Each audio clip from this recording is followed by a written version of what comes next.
அனைவருக்கும் அன்பு அன்பு கலந்த வணக்கத்தையும் தெரிவித்துக் கொள்கின்றேன். நான் ஒரு யூடியூப் சேனல் ஆரம்பித்திருக்கின்றேன்.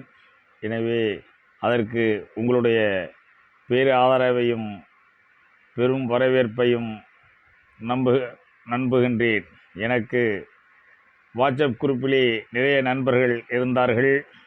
நான் ஸ்டார் மேக்கர் மற்றும் சுமல் என்ற ஆப்புகளில் சுமார் 7-8 பாட்டுகளுக்கு மேல் பாடியிருக்கின்றேன். அதற்கு கிட்டத்தட்ட 50,000 ரசிகர்கள் இருக்கின்றார்கள். இருந்தாலும் அதில் இப்பொழுதுதான் இந்த யூடியூப் சேனல் ஆரம்பித்திருக்கின்றேன். எனவே அதுபோல் உங்களுடைய பேராதரவை தரும்படி கேட்டுக்கொள்கின்றேன். கல் தோன்றி மண் தோன்றா காலம் தொட்டே கவிஞரும் அறிஞர்களும் பலர் தோன்றினார்கள்.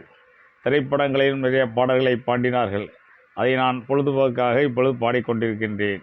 இருந்தாலும் 1000 ஆண்டுகளுக்கு முன்னாலே திருவள்ளுவர் அவர்கள் காதலுக்காக ஒரு அறம், பொருள், இன்பம் என்று அதை 3ஆக பிரித்து அறம்பொருள் இன்பத்துப்பாலிலே ஒரு குறளிலே அருமையான விளக்கத்தை தந்திருக்கின்றார். உங்களுக்கு எல்லாம் கற்றறிந்தவர்கள்தான். ஏதோ எனக்கு தெரிந்ததை நான் கூறுகின்றேன். அதை கேட்டு அதனுடைய கருத்தை தெரிவிங்கள். வாழ்க வளமுடன்.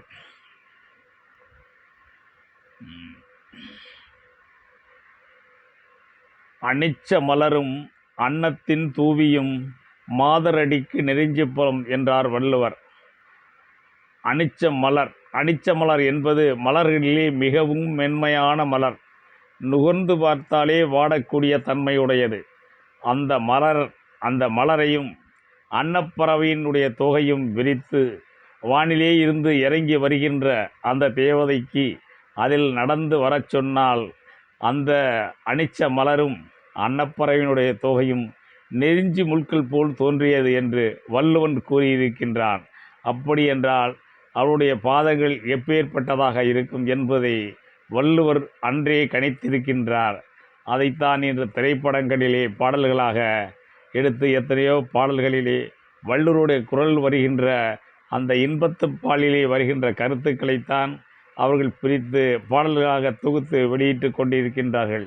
1000 ஆண்டுகளுக்கு முன்பே நமது பாட்டன் பூட்டன் வள்ளுவன் அவர்கள் மாபெரும் கருத்துக்களை 2 வரிகளிலே ஒவ்வொரு குறளுக்கும் சொல்லி விளக்கியிருக்கின்றார். எனவே எல்லோரும் திருக்குறளை படித்து அதன் பொருளையும் உணர்ந்து நடந்து கொள்ளுங்கள். தெய்வீகம் மற்றும் இல்லறம், ஆன்மீகம் எல்லாம் ஒன்றுதான். ஒவ்வொரு கட்டத்திலும் அந்த ஒவ்வொரு குறள் நமக்கு தேவைப்படும்.